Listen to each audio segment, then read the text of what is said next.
levar as informações da DIF para ela e extinguir a DIF. Mas não há previsão para quando isso vai acontecer, né? Nós vimos que a FDRI vai ser exigida na Fiocruz a partir de abril do ano que vem, abril de 2022, mas lá nós vamos informar as retenções previdenciárias. Então, a retenção do imposto de renda, contribuição social, PIS e COFINS, vão continuar sendo processados na DIF, que é a declaração de imposto de renda retido na fonte. Então, nós vamos ter um momento, eu coloquei até a instrução normativa da DIF aí na apostila, para que a gente possa estudar no final, quando a gente concluir a retenção pela EN 1234, aí nós vamos estudar a instrução normativa que trata especificamente da DIF. Todo ano, a Receita Federal solta uma instrução normativa atualizando vamos dizer assim, o layout da DIF, né? Além da DIF, nós temos que também gerar o comprovante anual de retenções.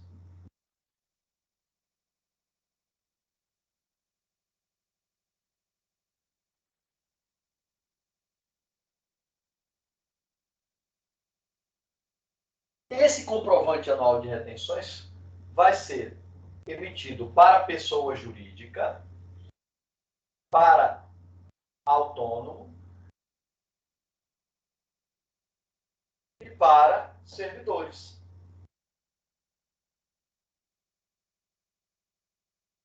Né?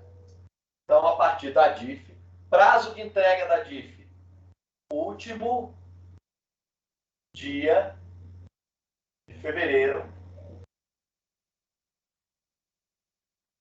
do ano seguinte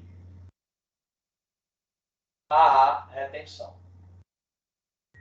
Então, tudo que nós retivermos de 1º de janeiro a 31 de dezembro de 2021, teremos que informar na DIF de 2022. Tá certo? Tanto pode ser a partir da DIF, quanto a partir do próprio programa que a Fiocruz usa para processar as informações de retenção. Será gerado esse comprovante, e em relação à pessoa jurídica, nós vamos informar as retenções do imposto de renda, contribuição social, PIS e COFINS. Do autônomo, o imposto de renda retido na fonte. E do servidor, o imposto de renda retido na fonte. Né? Vocês, servidores, pegam o comprovante anual de retenção, preenchem a declaração de imposto de renda de vocês. Né? Então, vai servir para declaração. Vou colocar aqui os dois aqui. Ó.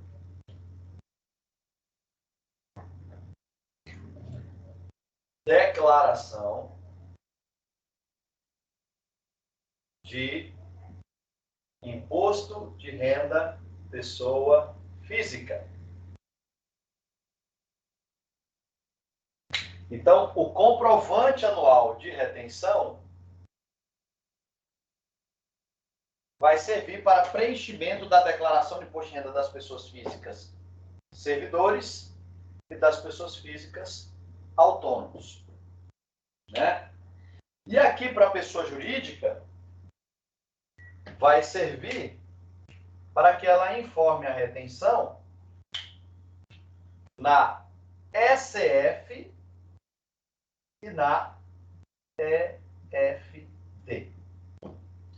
Na ECF, ela vai informar a contribuição social e o imposto de renda, e na EFD, ela vai informar o PIS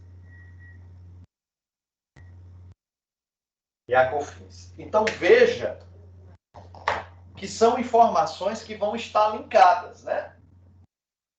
Então, eu estou durante o ano descontando o imposto de renda dos autônomos, como nós vimos no módulo passado. Quando calculamos o INSS de autônomos, eu vou na sexta-feira falar da retenção do imposto de renda também, ou na quinta, vamos ver conforme for a distribuição dos nossos temas. Vou falar da retenção do imposto de renda de pessoa física sobre aluguéis, né? Que se utiliza a tabela do imposto de renda. Então, aqui tanto vai informação relativa ao imposto de renda dos pagamentos de aluguéis a pessoas físicas, como do pagamento à prestação de serviço dos autônomos, né? Basicamente esses dois. Então, o autônomo vamos pagar através de RPA e os proprietários de imóveis que recebem aluguéis da Fiocruz, recibo de aluguel. Então, ele vai pegar esse comprovante anual de retenção do imposto de renda que fizemos deles e vão usar para preencher a declaração de imposto de renda deles. Aí, quando eles mandarem a declaração, a Receita vai ver se o que está na declaração bate com o que está no comprovante, que, consequentemente, está na DIF. Né? Vocês, servidores, recebem o comprovante anual de rendimento de vocês, preenche a declaração, que aí tem que estar de acordo com o comprovante, que, consequentemente, tem que estar com a DIF. E a Receita faz o cruzamento dessa informação, da declaração com a DIF. A pessoa jurídica, a gente manda para ela o comprovante anual de retenções, onde vai constar imposto de renda, contribuição social física ou fins retido. Ela informa na SF, conforme o comprovante anual de retenções, o que foi retido de contribuição social e imposto de renda, e na EFD, o que foi retido a título de PIS e de COFINS. Né? Então, assim, em tese, a declaração de imposto de renda, né, ela vai ser confrontada com a DIF. Hoje, na prática, já é assim. Agora, aqui, ó, não necessariamente vai haver esse cruzamento. Pelo menos até então, não há. Né? Mas vou colocar aqui. Então, o que está na DIF, naturalmente, tem que bater com o que está na EFD e com o que está na SF, das pessoas jurídicas. Tá joia? Então, aqui, a gente fecha esse ciclo de declaração. E o que o artigo 8º falou é que, se porventura houver um atraso no envio da DIRF, né, serão atribuídas as penalidades que são aplicadas na legislação de imposto de renda. E ali, neste caso, a própria instrução normativa da DIRF é quem vai dizer qual a penalidade caso ela seja entregue em atraso ou caso hajam informações omitidas ou incorretas. Né? Então, todos os anos são publicadas instruções normativas da Receita Federal do Brasil para regulamentar a entrega da DIF. Ok? Maravilha. Vamos tirar uma fotinha, então. Vamos aqui dar a sequência à instrução normativa na página 55, artigo 10. Página 55, artigo 10. Maravilha. Vamos lá. Compartilhar a apostila com vocês.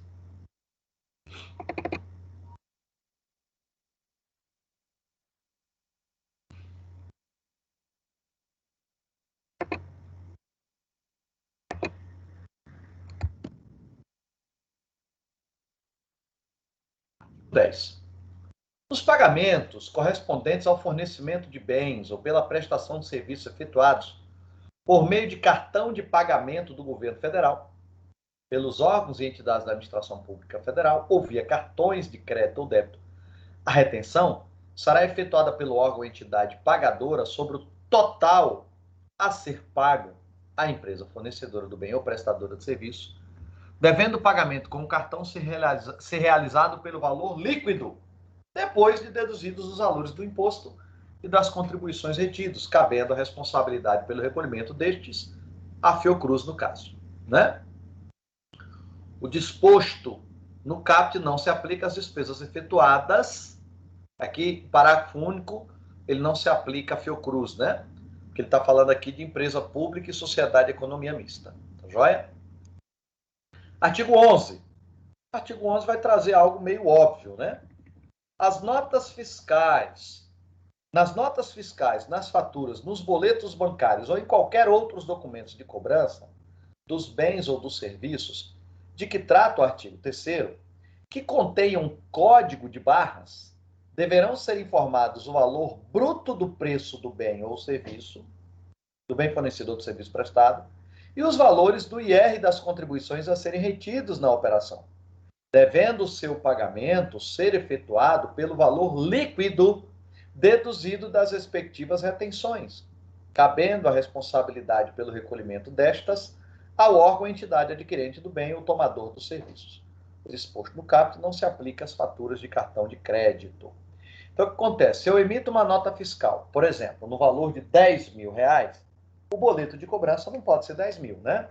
Vai ter que ser 10 mil menos as retenções incidentes. Considerando, num primeiro momento, a retenção dos tributos federais, digamos que eu faço uma retenção alíquota de... Estou comprando uma mercadoria e estou retendo 5,85, e a nota é 10 mil. Então, se eu retive R$585, o boleto terá que vir no valor de R$9.415. Tá certo? É isso que o artigo 11 está dizendo. Quer dizer, o boleto ele deve vir deduzido do valor das retenções. Tá certo? Maravilha. Então, até aqui, gente, até o artigo 11, né, a IN se preocupou em tratar de assuntos gerais, regras gerais acerca da instrução normativa. Falou dos casos em que nós não vamos fazer a retenção, falou dos casos que a gente não vai reter PIS e COFINS, né? Falou das penalidades, forma de compensação da retenção. Quando chega aqui no artigo 12 e seguintes, ela vai começar a tratar de contratações específicas, de determinados tipos de atividade empresarial ou de determinados tipos de serviços ou mercadoria, né? Então, o artigo 12, ele vai falar aí da contratação de agência de viagem e turismo. Agência de viagem e turismo, né? Um tipo de atividade que sofreu muito, né, com a pandemia, tendo em vista a drástica redução nas viagens feitas durante esse período, né?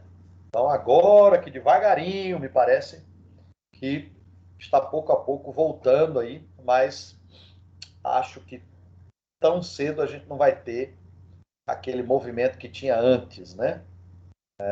Ainda tem muita gente se resguardando e evitando, né, correr riscos e tudo mais, então acredito que esse mercado ainda vai levar um tempinho para se recuperar. Então, olha aí. Nos pagamentos, e é interessante que a IN sempre usa a expressão pagamentos, né? Nos pagamentos correspondentes a aquisições de passagens aéreas e rodoviárias, despesas de hospedagem, aluguel de veículos e prestação de serviços afins, efetuados por intermédio de agências de viagem, a retenção será feita sobre o valor total a pagar a cada empresa prestadora do serviço e, quando for o caso, do operador aeroportuário sobre o valor referente à tarifa de embarque e da agência de viagem sobre os valores cobrados a título de comissão pela intermediação na comercialização do bilhete de passagem ou pela prestação do serviço de agenciamento de viagem na venda de passagens aos órgãos e entidades públicas.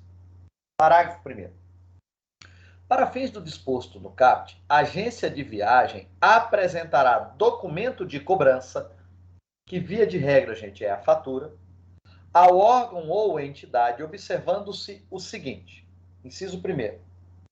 Apresentará fatura e nota fiscal em seu nome, somente em relação ao valor cobrado pela intermediação da comercialização do bilhete de passagem ou pela prestação do serviço de agenciamento de viagem na venda de passagem aos órgãos e entidades públicas, os quais se sujeitem à retenção de que trata o artigo 3º.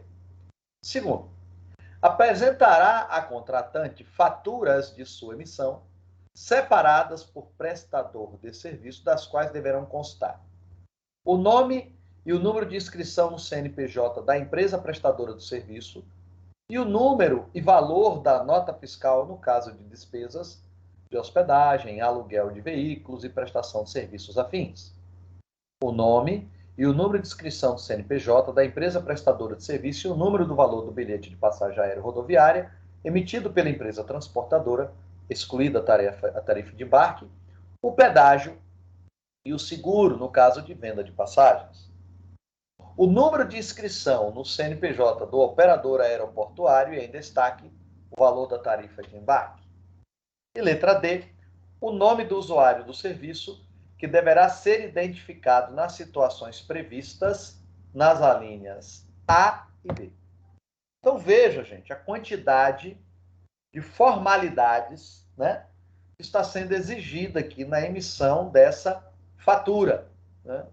Quer dizer, tem que identificar o nome e o CNPJ da empresa que prestou o serviço, o bilhete de passagem, né, que foi utilizado e quem utilizou aquela passagem, né? Qual foi o servidor que usou aquela passagem. Veja a quantidade de exigências aí que a instrução normativa traz em relação à fatura, né? Então, eu vou terminar de ler o artigo e aí eu volto explicando aí os detalhes da aplicação do artigo 12 aqui no quadro, tá? Parágrafo 2º. A indicação do número de inscrição no CNPJ da empresa prestadora do serviço e, quando for o caso, do operador aeroportuário, poderá ser efetuada em documento distinto do documento de cobrança. No caso de diversos bilhetes de uma mesma empresa de transporte, o número de inscrição de CNPJ poderá ser indicado apenas na linha correspondente ao primeiro bilhete listado. O valor do imposto e das contribuições retido poderá ser deduzidos pelas empresas prestadoras do serviço e, quando for o caso, pelo operador aeroportuário, na forma prevista do artigo 9º, que a gente já estudou, devendo o comprovante anual de retenção de que trata o artigo 37, que vai estar aqui na IN mais adiante, ser fornecido em nome de cada um desses beneficiários. Como forma de comprovação da retenção de que trata este artigo, o órgão ou entidade que efetuar o pagamento deverá fornecer, por ocasião do pagamento, ou seja, a cada pagamento de fatura, à agência de viagem a cópia do DAF ou qualquer outro documento que comprove que as retenções foram efetuadas em nome das empresas prestadoras do serviço. Parágrafo 6º. Para fins de prestação de contas, as agências de viagem repassarão às empresas prestadoras dos serviços listados nas alíneas A e B do inciso 2º e do parágrafo 1º o valor líquido recebido, já deduzido das retenções efetuadas em nome destas e do operador aeroportuário acompanhado do comprovante referido no parágrafo 5º. As empresas de transporte aéreo repassarão ao operador aeroportuário o valor referente à tarifa de embarque recebido das empresas de turismo, já deduzido das retenções efetuadas em nome deste, acompanhado do comprovante de retenção referido no parágrafo 5º. Parágrafo 8º. As empresas prestadoras dos serviços de que trata o parágrafo 6º e o operador aeroportuário deverão considerar como receita o valor líquido recebido mais as retenções efetuadas. Parágrafo 10. A base de cálculo da retenção a que se refere o CAPT, relativamente às aquisições de passagem aérea e rodoviárias, é o valor bruto das passagens utilizadas, constantes do bilhete emitido pelas agências de viagem, nominal ao servidor, e não poderá ser diferente do valor de venda no balcão pelas empresas de transporte aéreo e rodoviário, para o mesmo trecho e período, não sendo admitidas as agências de viagem efetuarem deduções ou acréscimos a qualquer título. O percentual de retenção a ser aplicado no pagamento da tarifa de embarque cobrada pelo operador portuário é de 7,05%, com código 6175, passagens aéreas, rodoviárias e demais serviços de transporte de passageiro. Parágrafo 12, até 31 de dezembro de 2017, fica dispensada, então foi uma regra transitória, o governo volta e meia prorroga isso, né? Fica dispensada a retenção dos tributos na fonte de que trata o CAPT sobre os pagamentos efetuados pelos órgãos ou entidades da administração pública federal mediante a utilização do cartão de pagamento do governo federal, no caso de contratação direta das companhias aéreas prestadoras de serviços. Deixa eu perguntar uma coisa para vocês. Vocês aí na Fiocruz usam esse cartão de pagamento do governo federal? Me ajuda aí alguém. Cartão de pagamento do governo federal?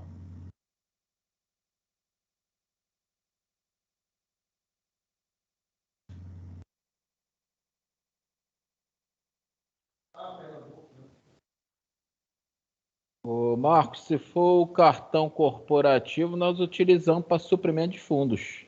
Ah, ótimo. Maravilha. Maravilha. Então, usa para suprimento de fundos, né? Exatamente. Maravilha. Obrigado, obrigado, meu querido. Ah. Como o suprimento de fundos, né, está dispensado da retenção, então a gente não vai fazer a retenção do cartão corporativo aí da Fiocruz, né? Então, cartão corporativo da Fiocruz dispensado da retenção quando os pagamentos forem efetuados com ele, né? E essa regrinha aí até 31 de dezembro de 2017, ela foi prorrogada, né? Temos uma medida provisória aqui, que foi, deixa eu ver qual foi a lei que foi convertida, só para a gente deixar bem atualizado esse assunto.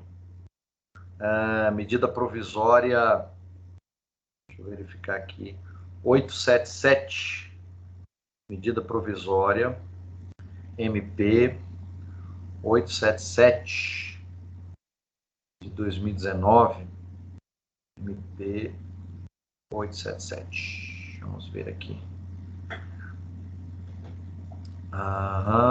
Ela foi. Deixa para impressão. Nananã. Fica dispensada. Tá.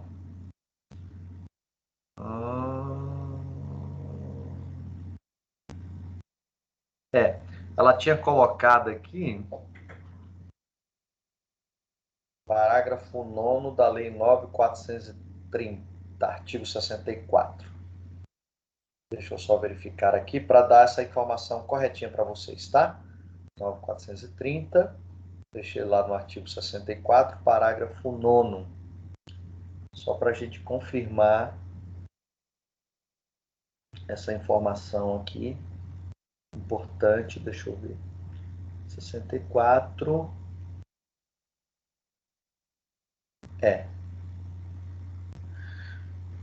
Continua aqui realmente essa dispensa, gente, com a utilização do cartão de pagamento do governo federal,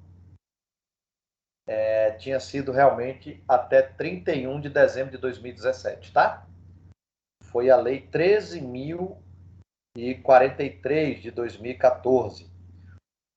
Essa medida provisória, que tinha sido publicado lá em 2019, ela foi depois revogada, tá?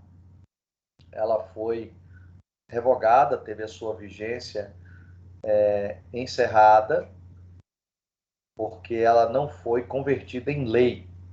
Então, foi uma regra transitória, mas que perdeu a sua eficácia. Então, pagamento com o cartão corporativo do governo federal, se não for para suprimento de fundos, teria retenção, né? Mas como no nosso caso é para suprimento de fundos, então não há que se falar em retenção. Ok? Deixa eu vir então aqui, como sempre tenho feito, vou voltar aqui para o quadro com vocês, para a gente falar um pouquinho da agência de viagem e turismo. Então, a gente já tinha tirado a fotinha aqui, né?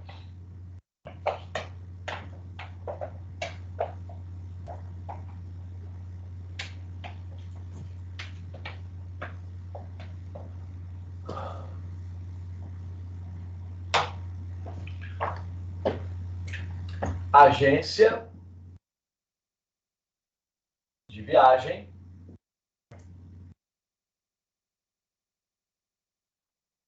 turismo.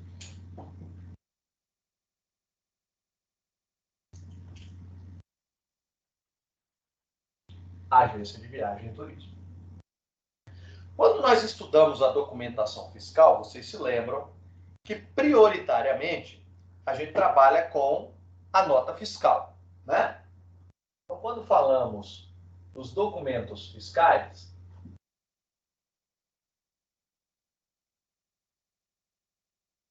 nós falamos do DANF, da nota fiscal de energia elétrica,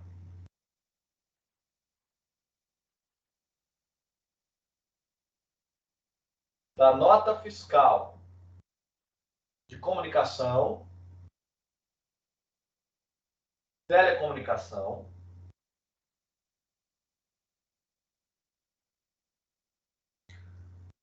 nós falamos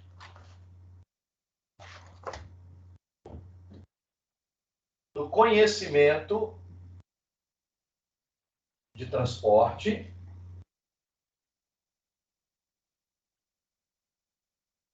todas essas operações aqui, ou todos esses documentos, melhor dizendo, tributados pelo ICMS. Aí falamos da nota fiscal de serviços eletrônica, tributada pelo ISS. E aí citamos fatura, recibo, boleto e ordem bancária.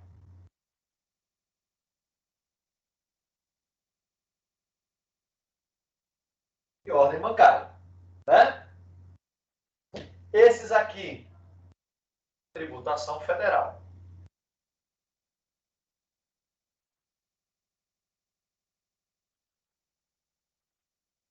Ou seja, não vai haver nem ICMS e nem ISS. Então, o boleto, por exemplo, é um documento fiscal de pagamento. Acabamos de falar lá do artigo 10 e 11, quando a empresa emite a nota fiscal, o boleto deve vir deduzido do valor das retenções. Mas, por exemplo, as companhias de seguro, né? Companhias de seguro, elas estão autorizadas a usar o boleto. Por quê? Existe um ato declaratório das secretarias de Fazenda Municipal que dizem, olha, as companhias de seguro estão dispensadas de emissão de nota fiscal, então podem emitir somente o boleto. O boleto seria o documento fiscal das companhias de seguro. O boleto também é o documento fiscal do condomínio. O boleto também é o documento fiscal das autarquias. Via de regra, né? A gente paga anuidade das autarquias, multa de Detran, tarifa de Detran, taxa de Detran e por aí vai. Né? Beleza. Agora, a fatura, ela costuma ser usada pela agência de viagem e de turismo quando ela tem comissão zero. Comissão zero. Agora, se ela tem uma comissão que ela cobra, porventura ela tiver aqui, ó, uma comissão X, deixa eu colocar X reais, né? Se ela tem uma comissão X reais, neste caso, ela tem que emitir a nota fiscal de serviços eletrônica. Tá certo? eu acho que eu tenho algum problema, gente. Porque você pode ver, tem hora que o meu é o E com 3 perninhas, tem hora que o meu é aquele E com bolinha. Eu fui fazer o teste para acho que é psicográfico que chama, né? Para porte de arma, né? Um amigo meu é juiz aqui em Brasília, ele falou, era bom você tirar, mas depois nunca mais eu fui. Mas enfim, fui lá. Aí a moça ficava falando, a moça lá do teste, por ficar fazendo uns pauzinhos assim, depois um negócio assim. Aí no final, ela disse que pelos traços do meu pauzinho lá, que eu escrevia lá, que eu podia ter uma atitude assim, de extrema, de nervoso e tal. Eu falei, gente, por causa do pauzinho que eu coloquei aqui, a dona disse que eu posso ter momentos de pico, assim, de nervosismo, né? Eu falei, vixe, você vê, né? Aí eu fico pensando, será que o fato de eu botar o Ezinho assim, tem sentido, tem alguma coisa aí a ver, né? Deve ter. Então, a agência de viagem e turismo, conforme descrito aí no artigo 12, via de regra vai emitir uma fatura, né? Se ela cobra um comissionamento por trabalhar para a Fiocruz um pacote de viagem, aí ela vai ter que emitir a nota fiscal de serviço, e aí sobre essa nota de comissão, lógico, é uma comissão 9,45, tá? 9,45, caso isso aconteça. Agora, não, Marcos, ela não cobra comissão. O que a instrução normativa disse? Ó, na fatura, ela vai ter que identificar o nome da companhia aérea, o CNPJ da companhia aérea, o valor dos bilhetes de passagem aérea, o número dos bilhetes de passagem aérea e o nome do servidor que usou o bilhete. Então, ela tem que descrever tudo isso na fatura. Tá certo? Vai também informar o CNPJ do operador aeroportuário, que pode ser Inframérica, Infraero, por aí vai. Né?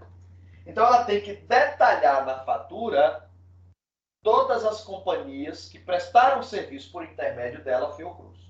E aí a Fiocruz faz a retenção individualizada de cada uma delas. Detalhe importante. Lá no parágrafo 5º do artigo 12, ele diz que nós temos a obrigação de, a cada pagamento, fornecer o DARF, comprovando que a retenção foi feita em nome daquelas companhias. Então, todo mês, toda vez que eu pagar uma agência de viagem e turismo, que eu fizer a retenção da TAM, da Azul, da Gol, da Ita, agora, né? Eu vou mandar o comprovante, né, de retenção, o DARF eletrônico, para a agência de viagem e turismo. Para que ela possa mandar para a companhia aérea, para que ela possa mandar para o operador aeroportuário, para que ela possa mandar para o hotel, né? Esses comprovantes de retenção para que esse hotel, para que o operador aeroportuário, para que a companhia aérea faça a compensação dessa retenção que foi feita em nome dela. Joia? Então, muito importante que a gente saiba que temos essa obrigação de mandar o comprovante anual, que na verdade é o comprovante de retenção feito no momento do pagamento da fatura à agência de viagem e turismo. Tá joia? Então, lá. Maravilha. Show de bola. Vamos então agora ao artigo. Eu vou ler aqui com vocês os artigos 13 ao 15, e aí quando for no 16 eu projeto na tela, tá?